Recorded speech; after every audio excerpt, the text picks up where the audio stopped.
கிறிஸ்துவுக்குள் அன்பானவர்களே, இயேசு கிறிஸ்துவின் நாமத்தில் உங்களுக்கு என் அன்பின் வாழ்த்துக்களை தெரிவித்துக் கொள்கிறேன். கர்த்தர் நல்லவர்.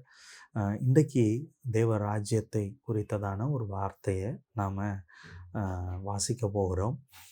லூக்கா எழுதின சுவிசேஷம் 18ஆம் அதிகாரம் 29, 30வது வசனத்தை நான் உங்களுக்காக வாசிக்கிறேன்.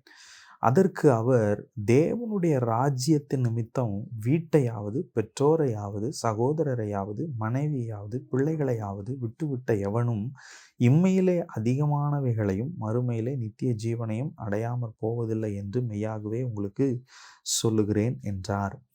இயேசு கிறிஸ்துவனிடத்துல ஒரு ஐஸ்வர்யவான் வருகிறான். ரொம்ப பணக்காரன்.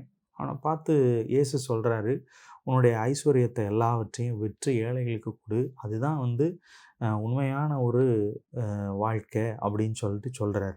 அப்போ அவன் ரொம்ப துக்கத்தோடு கூட என்ன செய்கிறான் அப்படின்னா போயிடுறான். அப்போ ஆண்டவர் சொல்கிறாரு, பரலோக ராஜ்யத்தில் இந்த ஐஸ்வர்யவான் பிரவேசிக்கிறது ரொம்ப கஷ்டம்.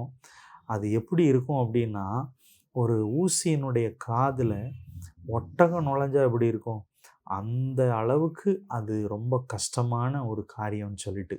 அப்போ சீஷர்கள் எல்லாரும் என்ன செய்கிறாங்கன்னா, நாங்கள் எல்லாத்தையும் விட்டுட்டு வந்துட்டோமே, இதுக்கு என்ன சொல்கிறீங்க அப்படின்னு சொல்லிட்டு கேட்குறாங்க. அவங்க ஐஸ்வர்யத்தை தான் விற்றுட்டு வர சொன்னீங்க, நாங்கள் எல்லாத்தையும் விட்டுட்டோம். எங்கள் குடும்பத்தை விட்டுட்டோம், என் தகப்பனை விட்டுட்டேன், என் தாயை விட்டுட்டேன், என் மனைவி விட்டுட்டேன், என் பிள்ளைகளை விட்டுட்டேன், எல்லாத்தையும் சகோதரன் விட்டு சகோதரி எல்லாத்தையும் விட்டுட்டு உங்களுக்கு வந்திருக்கிறோமே அப்படின்னு சொல்லும் பொழுது இயேசு சொல்கிறாரு, நீ என் நிமித்தம், அதாவது என் ராஜ்யத்தின் நிமித்தமாக நீ மனைவியாவது, உன் பிள்ளையாவது, உன் சகோதரனாவது, உன் சகோதரியாவது, உன் கணவனை, உன்னுடைய தகப்பனையாவது, உன் தாயையாவது நீ விட்டுட்டு வந்தீங்கன்னா இம்மையில் ஒரு ஆசீர்வாதம் உனக்கு உண்டு அப்படின்னு சொல்லிட்டு, இம்மையில் அதிகமானவைகளையும் மறுமையில் நித்திய ஜீவனையும் நீ அடையாமற் போவதில்லை என்று சொல்லி மெய்யாகவே சொல்லுகிறேன்னு சொல்கிறார்.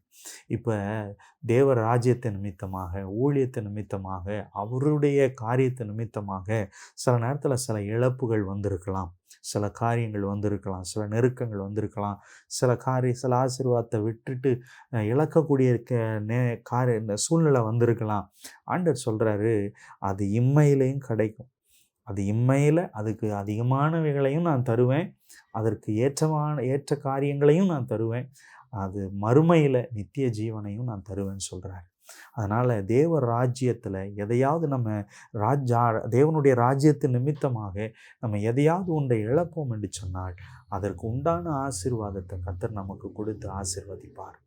ஜெபிப்போமா. நல்ல தகப்பனே, தேவ ராஜ்யத்தில் நீர் ஆண்டவரே அதிகமான ஆசீர்வாதங்களை கர்த்தர் நீர் வைத்திருக்கிறீர். பிரதிபலனை கொடுக்குற ஆசீர்வாதங்களை, பலனை கொடுக்குற ஆசீர்வாதங்களை, எங்களுக்கு ஒரு இழப்பு இருக்குமானால் அந்த இழப்புக்கு ஈடான ஆசீர்வாதத்தை கர்த்தர் இம்மையிலும் மறுமையிலும் கர்த்தர் நீர் வைத்திருப்பதற்காக நன்றி. தாழ்த்தி ஒப்பு கொடுக்கிறோம். அப்படிப்பட்ட பிள்ளைகளை ஆசீர்வதிப்பீராக. இயேசுவின் நாமத்தில் ஜெபிக்கிறோம் பரலோக நல்ல பிதாவே. ஆமேன், ஆமேன், ஆமேன்.